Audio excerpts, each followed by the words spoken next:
Peter saw a magpie and started to cry. He looked at the sky and said, "Why, oh why? You must go, little magpie, and fly, fly, fly, for the farmer will come and want a big fat pie. Bang will go his gun, and you will die, die, die, and I will stand right here and I will cry, cry, cry." The magpie said, "Don't you cry, cry, cry. I know that Farmer Giles, and he does love a pie. But I have a plan, and I don't need to fly, for when he pulls out his gun, I will poo in his eye." "Well, thank goodness for that," said Peter with a sigh. "With a poo in his eye, he can't shoot at the sky." "Quite right," said the magpie, "so I'll need you to spy." "No problem," said Peter. "When he comes, I'll shout hi." "Fantastic," said the magpie. "Then I'll poo in his eye." "Just one thing though," said Peter. "If he doesn't get his pie, won't Farmer Giles find something else that will die?" At this point the magpie looked a little shy, and he looked at Peter and started to cry. He looked down from the sky and said, "Why, oh why? You must go, Master Peter. You must run. You can't fly, for the farmer will come and want a Peter pie. Bang will go his gun and you will die, die, die, and I will be right here and I will cry, cry, cry." Peter said, "Don't you cry, cry, cry. I know that Farmer Giles, and he does love a pie. But I have a plan. I don't need to be shy, for when he pulls out his gun, I will poo in his eye." "But you can't," said the magpie. "You aren't like me here up high. You can't fly, so you can't even be in the sky." "Quite right," replied Peter, "so I'll need you to spy." "No problem," said the magpie. "When he comes, I'll shout hi." "Fantastic," said Peter. "Then I'll climb up high, so I'll be in that tree and can poo in his eye." "Great, we have a plan," said the little magpie. "We both won't die, 'cause we'll poo in his eye." But then Peter shook his head and said, "My, oh my." And he looked at the magpie and he laughed till he cried. The magpie looked confused and said, "Why, oh why, are you laughing till you cry when you might nearly die?" And Peter said, "Oh magpie, you don't need to fly. I don't need to climb up high, and we won't poo in his eye." "But bang will go his gun and we will die, die, die," said the poor little magpie with a tear in his eye. But Peter was still laughing and said with a cry, "Farmer Giles is a vegan. He likes chickpeas in his pie." So Farmer Giles ends the day with no poo in his eye. Farmer Giles, Peter and Magpie share a yummy chickpea pie.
day, children, and welcome to today's poem, Peter and the Magpie.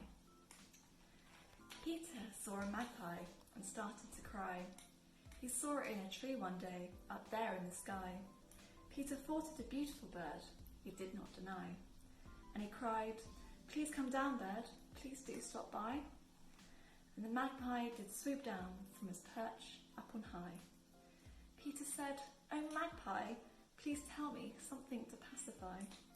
For I am so sad and so lonely, my life has gone awry." The bird thought for a second, "Well, I guess I could comply. This boy seems so sad, I cannot just stand by." But the magpie, he was a trickster. He was known for being sly. And he turned to poor Peter with a glint in his eye. And with a squawk, these spiteful words to Peter he did reply. "Peter, you must drink bleach to cure coronavirus, otherwise you'll die. Dear Peter, you must do this, otherwise you'll petrify." Peter thought for a second. He was about to say, "I." But suddenly the great albatross swooped down from the sky. "Stop, dear Peter, stop! The magpie has told you a lie. That trickster, that devil, he has told you a porcupine. If that advice works, well, pigs really do fly."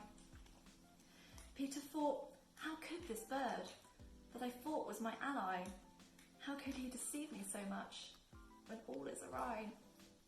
And Peter cried, and he cried until there was nothing left to cry. Then Peter thought, how dare they, how this mischievous magpie? I must repay his meanness with my own little lie. "Dear magpie, come here," called Peter. "I wish to notify that I would like you to come to dinner. Please do stop by," said our dear little Peter with a glint in his eye. For he had decided that this magpie really must die. "Magpie, please come, please enjoy the supply." And the unsuspecting magpie, well, he did comply. They had a great feast, as feasts do go by. Peter then said, "Oh magpie, I must now bid you the final goodbye. For you cannot spread such misinformation, it really is so sly." And Peter took a long stick and he poked the magpie in the eye. And the magpie squawked and he sputtered and he started to cry. And then the magpie rose to magpie heaven up in the sky. And Peter, well Peter, he did not deny that his first magpie murder did not quite satisfy. And so he went to his kitchen with the same glint in his eye and he started to bake a tasty magpie pie. Good night, children.